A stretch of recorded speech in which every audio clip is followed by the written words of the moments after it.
Boss, may bago nga palang item na binebenta si Buknoy. Baka gusto mo. Ano bang item yan? Malakas ba yan? Oo, boss. Ang daming nakatay nun eh.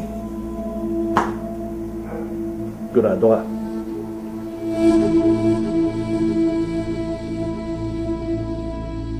Hindi naman ako umamin, boss eh.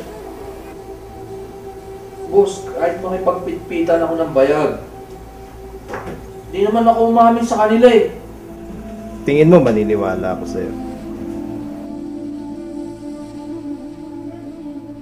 Napapahiros ba ang Facebook? Papalusot ka pa. Hirap paniwalaan.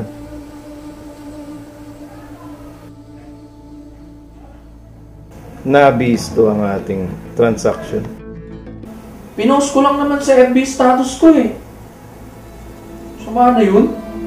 Kahit yung page ng kalaban, like mo. Tinignan ko lang naman yung picture eh. Hindi ko ma-access eh pag hindi ko ilalike eh. Ang linaw dito nakalagay sa page mo. Status mo. Kaop naman yung YM ko. FB pinag-uusapan natin dito. So paano yan? Paano natin naayusin to? Gusto mo, murahin ko muna sa wall bago ko i-unfriend.